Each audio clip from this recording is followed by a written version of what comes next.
Hello everybody, and welcome back to another episode of Kerbal Space Program .24. So I recorded a video last night of my attempt to get a moon lander going, and it didn't quite work out, so I came back here and started over, kind of. Ditched the last one and built a new one, and here it is. Well, we're missing a side. Hold on a second, I see the symmetry wasn't on. Let's just correct that real quick. Can't have a rocket that is asymmetrical. Yeah, there we are. Okay, that's better. It's a bit pricey. It's going to cost us a whopping 81,000. But there it is. And so I'm just going to run through it quickly. We've got our standard science capsule up here with our goo and our science thing. We've got an SAS module, and this is the actual lander. This part up here. It's got a weird leg system, but it works until we get those larger struts. This is what we're going to have to do. Dual engine system here. Then we've got a stage that's going to rocket us out to the moon.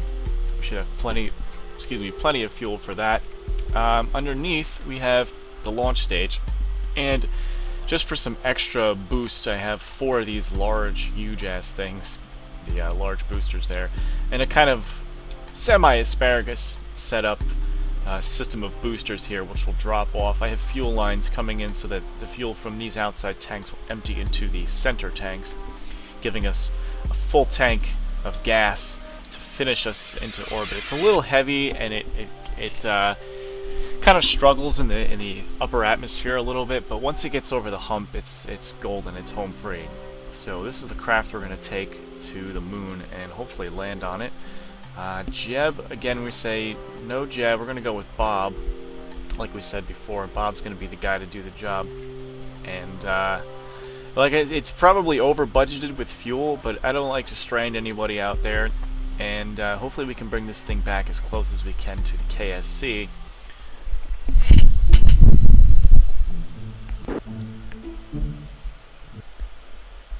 Like I said, hopefully we'll bring it back as close as we can to the KSC, so that this way we get most of our money back. I did check the staging; it all looks pretty good. So let's get this thing throttled close to high. And here, well, actually, let's do a little time warp so that it's daytime again. Oh, so I guess some time has passed. We don't get that cool lunar eclipse anymore. Or solar eclipse was it? I can never remember which one's which. But here's the sunrise, starting on a new day. And here we go. Sorry about that. For real, we're going. Sometimes my software likes to cut out randomly. It's really weird.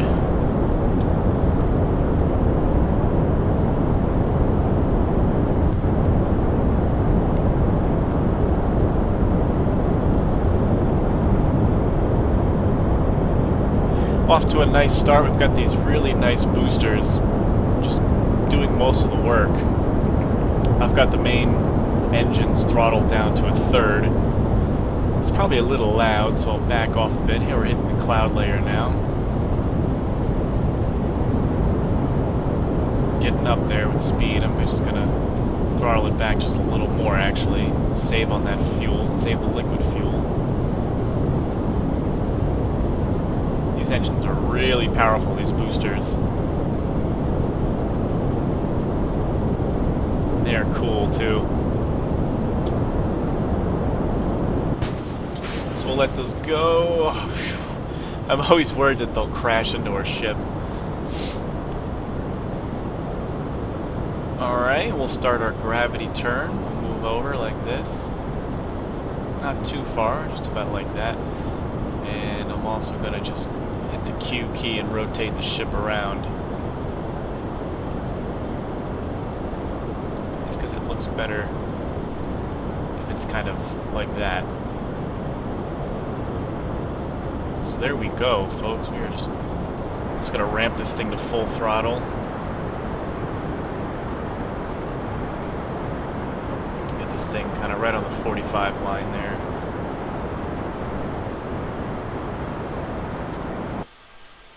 There's the map. We're a bit steep at first, but now we're kind of trying to move over.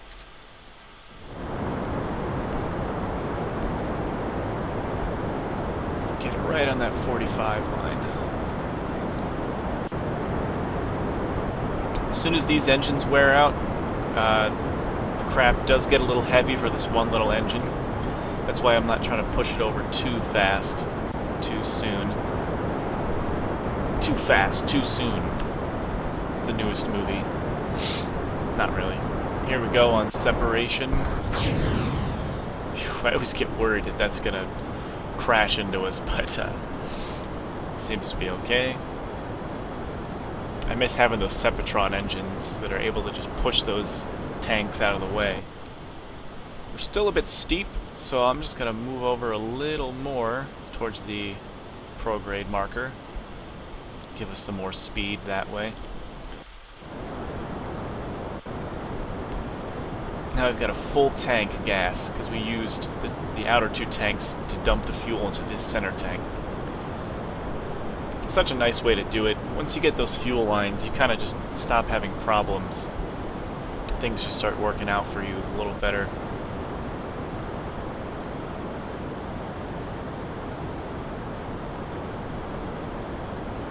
So we're nearly to the horizon now.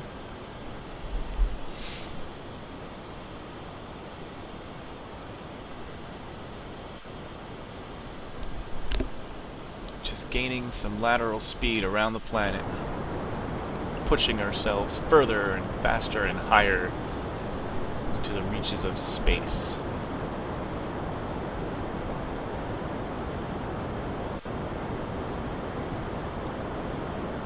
Apoapsis 62, we're getting there.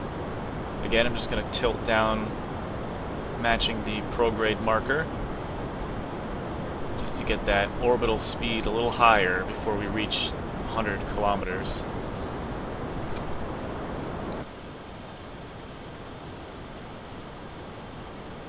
Mistake a lot of early pilots make is they just kind of go straight up without going sideways.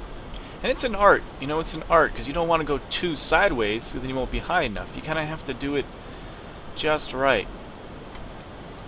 It's an art, and it takes a bit of time to get used to, but once you get used to it, it starts making sense to you.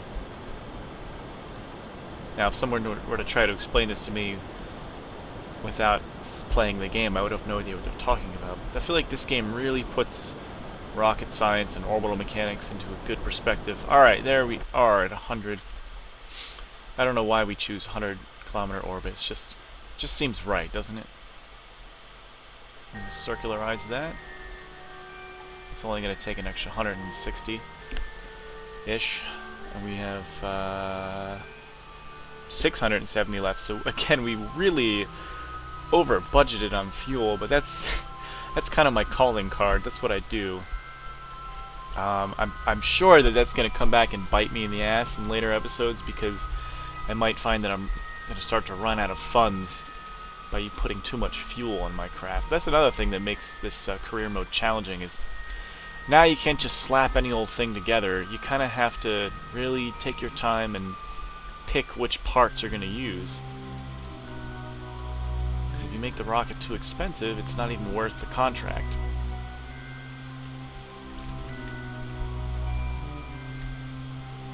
Alright.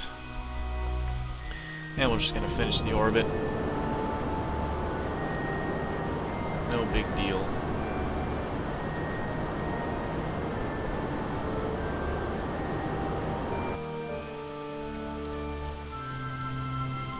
Alright, that's how you do that, folks. Now, yeah, we have a lot of fuel left over. We're going to use that fuel to get over to the moon. I was expecting to use this fuel to get to the moon, but alright, that's cool.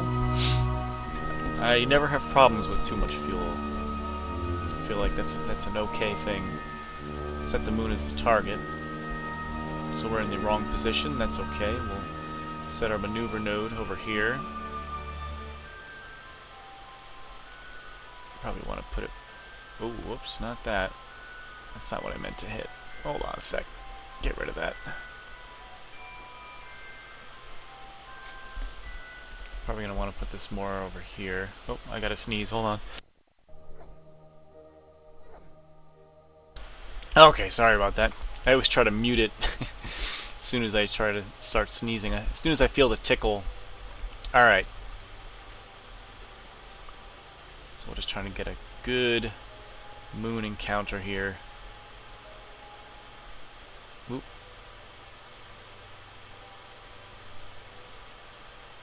Periapsis is 22. 28. That's actually pretty good. 29. Yeah, that'll work.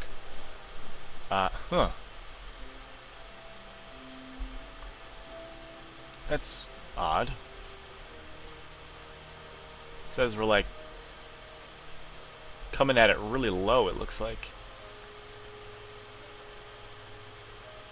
That's very strange. I don't quite know why that's happening. Looks like we can't really do much to fix it.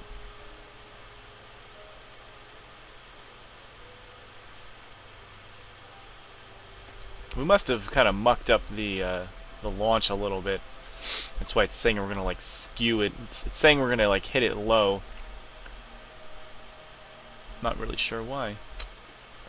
That's okay. We can always adjust the descending node. Yeah, 0.9's a little rough. That's okay. We will adjust it. It's going to take 800 meters per second. We've got 500 left in this engine, so the rest of it we'll use this fuel for.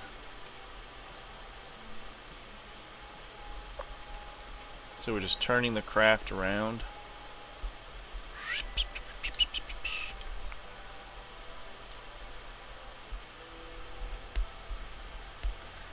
And stop. The old time warp. The old time warp break. Works like a charm every time.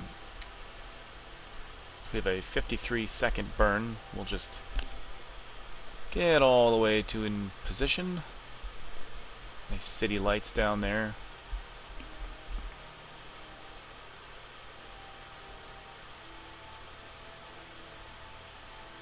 We'll burn at about 26-ish seconds. Coming up.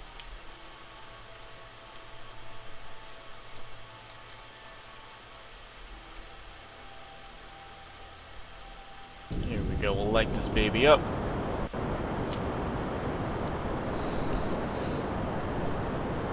Actually, probably should have started it sooner because I have a Poodle engine in here. It's a little weaker. But we'll see how we go. We'll see what happens. Get a good amount of the burn done with this engine, and then we'll only have a little bit left to go. Well, it looks like we'll have about half of it to go. Just about out of fuel. And stage that. Exit stage left. Yeah, we've got a good 1100 meters per second in this engine left. We only have to make up 250, so we'll be good to go. We can use this engine for a while now. It's got a pretty decent ISP. The specific impulse is 390. That's pretty decent compared to, I don't know what this one is. This one, well, it doesn't say yet because it's not using it yet. We'll go to map mode.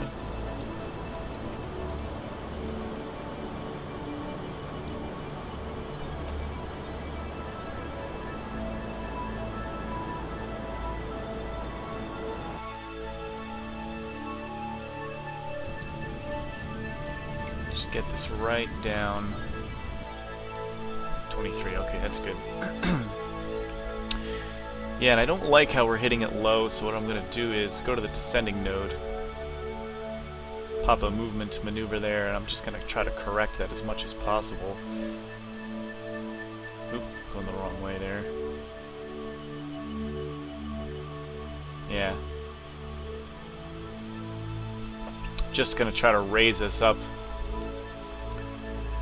to match the inclination or the plane of the moon. We ended up a little lower than it for some reason. It must have been our launch was a little sloppy. Yeah, you know, stuff happens. So, yeah, you know me, I'm a little cavalier when I play this game. I tend to get a little cavalier. Let's just find that maneuver node. It's got to be around the 8 ball somewhere here. There it is. Directly north will point.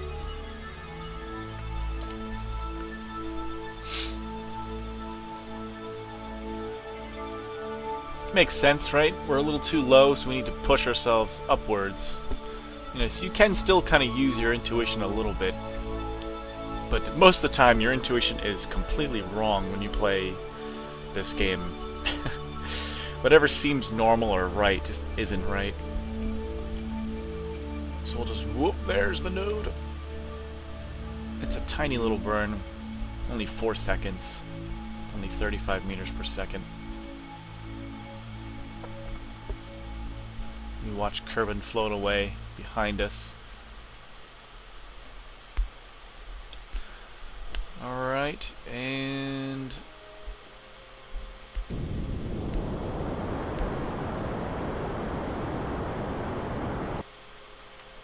that should do us. Let's check our counter. 12. It's a little low. So what I might do is just see if I can make some sort of correction. Might be backwards. Let's see. If we push away from it, I think that'll correct us. Maybe. Let's see. I just don't want it to be so low. Yeah. 20, 25. 25 is perfect. I'm just going to do a quick save in case anything funny happens. Something awful happened. While I was off camera, I was testing things out. I didn't like the way it was going, so I hit reload, quick reload F9, and you know where it loaded me to? It loaded me back to where we were orbiting the moon like 2 episodes ago, before we had even completed any of that science, and I like flipped out. I like lost my shit. I was like, oh no! So I had to basically do that mission over again. There was nothing I could do to get my old game back. But it's okay, I pretty much brought it right to the point where you guys last saw it. So nothing was really lost, but it was a pain in the butt, because I had to go finish off that mission again, even though we'd already done it. But anyways, let's get over to the moon before we run out of time here. Say goodbye to Kerbal, with its pretty blue clouds, pretty white clouds actually, and pretty blue oceans. Kerbal is beautiful, blue and beautiful. That's what Neil Kerman would say. Get it? Like Neil Armstrong? Neil Kerman? Alright, I'm not funny. I get it, guys. I get it. You don't have to tell me I'm not funny. I know. So here we come. Moon's just getting bigger and bigger.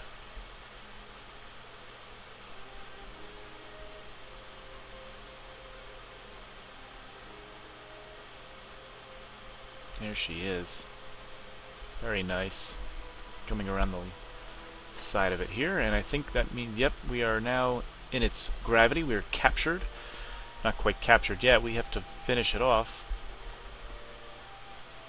Get this thing into circular. It's going to cost us 200. That's okay. We've got 800. More than enough fuel. What I'll start doing, I think, in the future is, so that we don't waste any fuel tanks, I'll start putting docking ports on all these excess fuel. Oh, that looks so pretty. Look at... Oh, I'm sorry. I have to take a picture of that. That is just beautiful. Anyway, I'll start putting docking ports on my spent fuel tanks, just in case there's anything left. I can always rendezvous with them and refuel in the future if I ever run out of gas. I'm fairly certain we've gotten all these crew reports. Yes, we have. Pretty sure we got the goo. Yep. Okay. So we won't do those. I'm not going to do this one either. I'm going to save that for the surface. Just because I want to save the good stuff for later. I want to get the good science. Here we are coming around the far side of the moon. Wow, that just looks freaking awesome.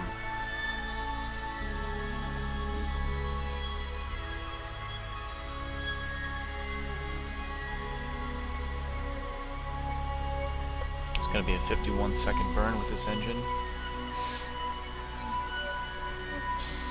Sunrise. Ooh, I should have been burning a long time ago, but that's okay. Here we are. I was too busy looking at everything. That's alright. It does look nice, though.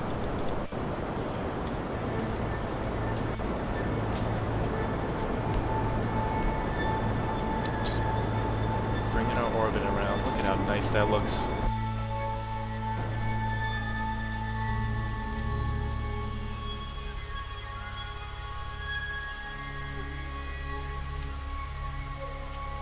Go. 29, 25. That's pretty close, isn't it? So there we have it, folks. That is our nice stable orbit around the moon. We have a very pretty shot of Kerbin in the background. I'm going to try to land on that side because the sun is right over there. I mean, it will mean we'd have to land on the dark side, so I don't know if we're going to do that. I'm not sure. We'll see. We'll see what we do. We'll see where we land in the next episode of Kerbal Space Program. So thanks for watching, everybody.